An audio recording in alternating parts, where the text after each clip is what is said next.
তো বিসিসিআই কিন্তু টিম ইন্ডিয়ার প্লেয়ারদের জন্য একটা কড়া গাইডলাইন তৈরি করেছে 2025-এ, যেটা কিন্তু এতদিন ছিল না টিম ইন্ডিয়া প্লেয়ারদের জন্য।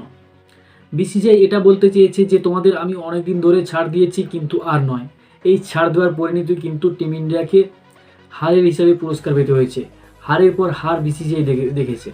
কারণ আমরা যদি প্রথম থেকে দেখি যে টিম ইন্ডিয়া 2023-এ ওয়ার্ল্ড কাপ ম্যাচ হেরেছে, 27 বছর পর শ্রীলঙ্কার সঙ্গে নিজের দেশের মাটিতে 3-0-তে ওয়ানডে সিরিজ হেরেছে, নিউজিল্যান্ডের সঙ্গে 3-0-তে টেস্ট সিরিজ হেরেছে, বর্ডার গাভাস্কার ট্রফি সিরিজ হেরেছে, প্রথমবারের মতো ওয়ার্ল্ড টেস্ট চ্যাম্পিয়ন্স ট্রফিতে কোয়ালিফাই করতে পারেনি।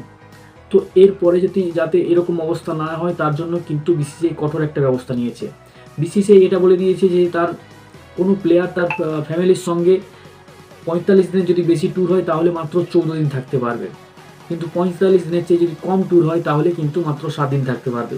তাছাড়া যখন প্লেয়াররা ট্রাভেল করবে তাহলে কিন্তু সেই টিম বাসের মধ্যে ট্রাভেল করতে হবে, কোনো আলাদা গাড়ি নিয়ে যাওয়া যাবে না, সে যত বড় প্লেয়ারই হতে পারে। তাছাড়া এটা কিন্তু যেরকম করার ব্যবস্থা নিয়ে নেওয়া হয়েছে, কারণ যেরকম আমরা দেখেছিলাম মোহাম্মদ সিনেমায় মোহাম্মদেতে গুরুকুলের যেরকম কঠোর নিয়ম ছিল অমিতাভ বচ্চনের, শাহরুখ খানের ছাত্রদের জন্য, এরকম গৌতম গম্ভীরও কিন্তু তার প্লেয়ারদের জন্য একটা কড়া রুল সেট করছে। তো অনেকেই বলছে এরকম উচিত হয়নি, কারণ ফ্যামিলির সঙ্গে থাকলে ভালো হয়, আবার অনেকে মনে করছে এটা হওয়া বাঞ্ছনীয়। তো আপনাদের কি মনে হয় অবশ্যই কমেন্ট করে জানাবেন। তাছাড়া এরকম কি গাইডলাইন হওয়া উচিত? আমার তো মনে হয় অবশ্যই হওয়া উচিত, সবার জন্য সমান হওয়া উচিত। তো যদি আপনাদের সঙ্গে একমত হয়ে থাকেন অবশ্যই কমেন্ট করে জানাবেন। যদি ভিডিওটা ভালো লাগে লাইক শেয়ার কমেন্ট অবশ্যই করবেন। দেখা হচ্ছে পরের ভিডিওতে, ভালো থাকবেন।